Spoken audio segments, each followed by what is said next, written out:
पे राजेश बंसल जी जुड़ रहे हैं हमारे साथ। सर बहुत बहुत धन्यवाद, गुड मॉर्निंग हमारे साथ जुड़ने के लिए। हाँ नमस्कार सर।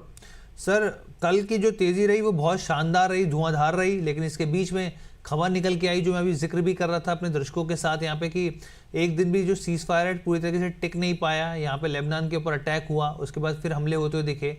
आप इन तमाम चीज़ों को कैसे देख रहे हैं? गिफ्ट निफ्टी जो इंडिकेट कर रहा है अभी फिलहाल के लिए 100 पॉइंट, तो क्या इसको हेल्दी कंसोलिडेशन माना जाए कि भाई इस तरह की तेजी है तो कोई नॉर्मल वाली बात है, कोई टेंशन वाली बात नहीं है? बिल्कुल अभी कोई टेंशन वाली बात नहीं है। कल बाजार में अगर देखो दो तरह के गैप अप खुलते हैं इस तरह के, जी, या तो सी वेव में खुलते हैं या थर्ड वेव में खुलते हैं। हम्म, जो सी वेव के गैप अप होते हैं वो तुरंत पिट जाते हैं, फॉल हो जाते हैं। जैसे आपको याद होगा जिस दिन हमने बात करी थी, ट्रम्प साहब ने ट्रेड पॉलिसी की अनाउंसमेंट की थी कि मैं इंडिया के साथ ट्रेड पॉलिसी कर रहा हूँ।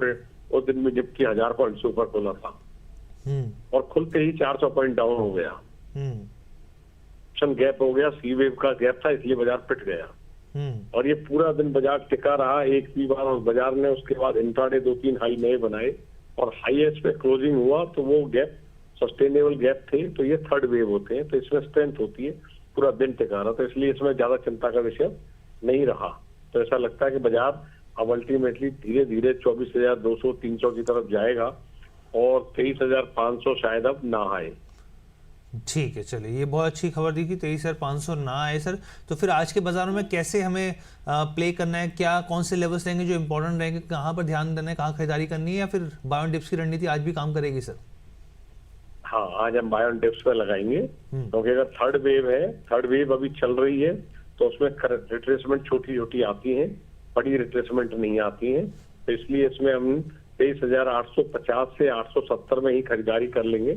यद्यपि 23,830 भी आ सकता है, पर हम उसकी वेट नहीं करेंगे। 23,850 से 870 में हम खरीदारी करेंगे। 23,780 के नीचे स्टॉप लॉस लगाएंगे और इंट्राडे टारगेट हो सकता है 24,940, 24,040 एक नया हाई और मैक्सिमम टू 24,100। इसके ऊपर भी आज नहीं जाना चाहिए। ठीक है, तो सर आपकी तरफ से ये पूरी जानकारी हुई। तो अभी आपने बता दिया 23,500 और ऊपर के लेवल्स कौन से रहेंगे सर, जो एक ध्यान में रखने वाली बात है कि मैं एक अभी दो बात करूंगा सर जी। अगर 24,100 के आसपास मिलता है तो आप शॉर्ट भी कर सकते हैं। 24,250 के 280 के ऊपर स्टॉप लॉस रख के इंट्राडे फिर 23,940 की तरफ फिर आ सकता है। 100-150 पॉइंट ऊपर से फिर मिल सकते हैं। कल कैप डाउन हो सकता है, अगर ये थर्ड वेव खत्म हो जाएगी तो एक नीचे मौका मिल सकता है 100-150 पॉइंट का। ऊपर में अभी 24,300 एक स्ट्रॉन्ग हर्डल बनेगा, जहां शायद ये थर्ड वेव खत्म हो जाए। और आपको याद होगा एक बड़ा गैप बना हुआ है 24,303 से लेके 24,415 से।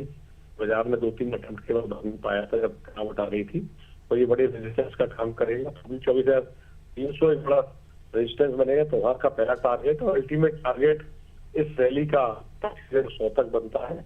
अगर ये 23,500 होल्ड होता है, और उससे इम्पोर्टेंट नंबर एक और है 23,300 जिस दिन ये खड़ जाएगा, अगर आप नया हाई बनाए तो हम मान लेंगे कि फेक रैली से बाजार नए लो की तरफ जा सकता है। तो 23,300 एक नेचुरल स्टॉप लॉस होना चाहिए सब लोगों के लिए। ठीक है, ठीक, thank you so much sir, बहुत बहुत धन्यवाद हमारे साथ जुड़ने के लिए।